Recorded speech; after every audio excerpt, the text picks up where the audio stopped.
Okay, this is another low-tech explanation of a problem. Okay, so here's the assignment that we have. And so I'm going to demonstrate how I would do number one. First thing, I really like to use I like to use patty paper a lot. At this point, you know, after you practiced a bunch, you can probably do it in your head, but it sure is nice to see it.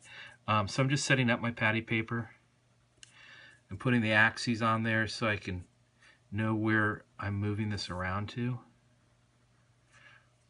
And I'm not doing a great job, but good enough job so I can see what's going on. Okay, so I've got to get this shape to there. But what I think I'm going to do is, because it's just easier to deal with stuff back at the origin, I'm going to slide this back to the origin. Okay, now you could slide it to this point or you could slide it to this point. It's kind of up to you. But let's see here. I'm going to slide it back. Let's just say I slide it back 10. That's going to put it right here. And then I'm going to reflect this across the y-axis. Okay, so I'm just going to flip it across the y-axis. All right, so that's going to put that vertex. That vertex is still right there. So it was that vertex to move to there. And then now I've got it in the right orientation, and now all I have to do is I have to do some translating back and up. Okay, so let's think about what I did. First thing I did was I translate,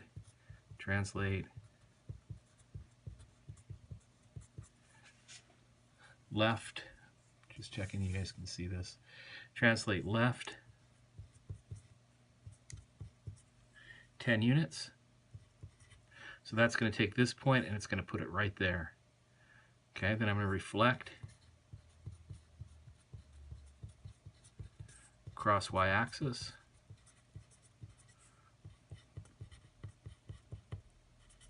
So it's going to put it here and flip it over. Then I got to move it back. All right, so it's gonna be like, let's see here, slide over. That point's stationary at 0, 0. Flip it over. Now I've got to move it back to here, and that looks like, let's see here, 6, 7, 8. So I've got to move right. Let's translate.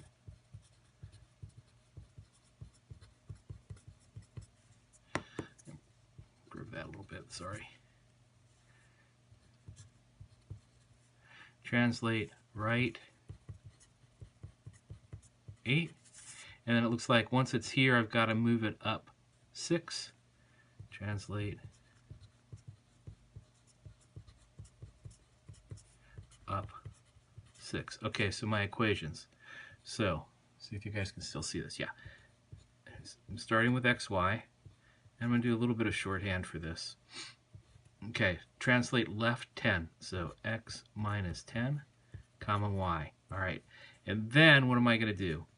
All right, so I'm not going to rewrite this over here right now. Reflect across the y-axis. That means my x values flip. So I'm going to flip all my x values. Notice the parentheses, because I've got to flip this whole thing, flip the whole thing. Okay, y.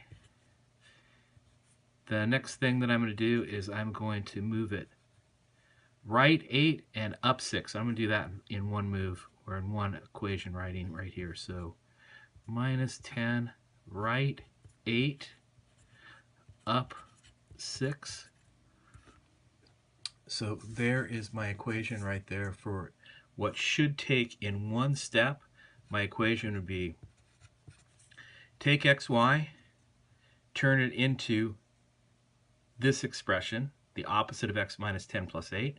Take y, turn it into this expression, y plus 6. And what's going on? Let's just look at this again. So I moved it left 10, I reflected it across the y-axis, and then I moved it up 8. And this guy just moved up 6. Okay? That's it.